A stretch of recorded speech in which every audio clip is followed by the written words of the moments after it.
Je suis une des cofondatrices d'Aptera, donc je suis Mathilde Bress et je m'occupe en particulier de nos relations avec les médecins. Parce qu'Aptera, c'est une plateforme de prescription de thérapie numérique. C'est-à-dire que d'un côté, on a des applications de thérapie numérique qui sont des dispositifs médicaux qui ont démontré leur efficacité clinique dans des essais randomisés contrôlés. Et de l'autre, sur notre plateforme, il y a des médecins qui les prescrivent à leurs patients, donc pour soigner tout un tas de pathologies où il y a des changements comportementaux à mettre en place.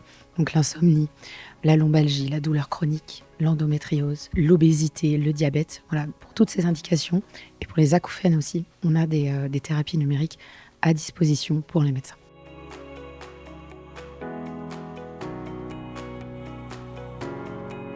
Alors côté professionnel de santé, on a une belle traction avec déjà 1500 médecins qui sont inscrits sur la plateforme alors qu'on s'est lancé l'année dernière.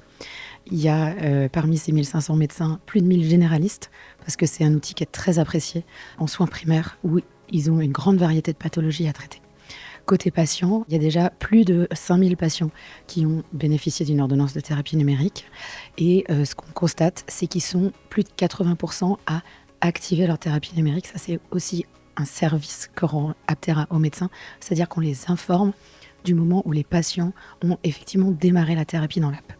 Voilà, donc côté observance, on voit vraiment que cet acte de prescription, il vient s'ajouter à la validité et à la fiabilité de ces applications pour nourrir l'observance.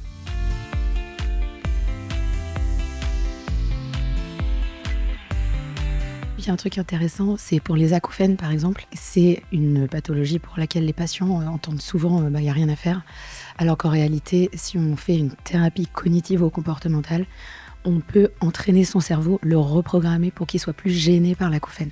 Donc il y a des gens qui ne dorment plus, ne travaillent plus, n'arrivent plus à se concentrer, ils sont extrêmement anxieux à cause de ça. Et grâce à tout un tas d'exercices d'entraînement de leur cerveau qui sont délivrés au format numérique dans l'application, ils vont réussir à neutraliser la réponse de leur cerveau à l'acouphène.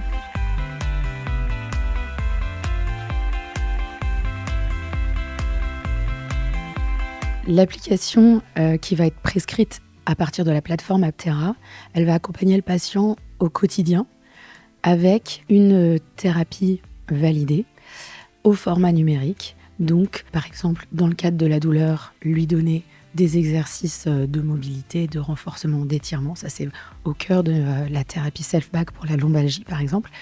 Mais aussi des exercices mentaux, psychologiques.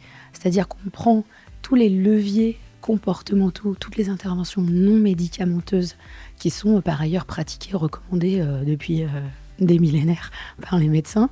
Et puis on les met dans le support digital, c'est-à-dire avec toutes les mécaniques de gamification, récompense, self-tracking, etc. qui sont propres au digital, mais aussi la flexibilité, l'adaptabilité que ça offre aux patients qui n'ont pas forcément les ressources, les moyens, la motivation pour aller voir un thérapeute.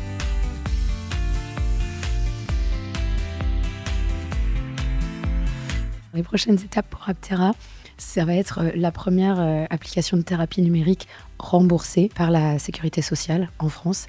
Je rappelle juste qu'en Allemagne, il y a déjà 72 applications de thérapie numérique qui sont prescrites et remboursées par la Sécu au niveau fédéral en Allemagne. Qu'en France, donc, on a un cadre légal qui existe, mais pour le moment, les dossiers qui ont été présentés ont été refusés. Donc nous, on attend de pied ferme la HAS sur ce sujet, puisque l'usage, il est là, à la fois chez les médecins et chez les patients.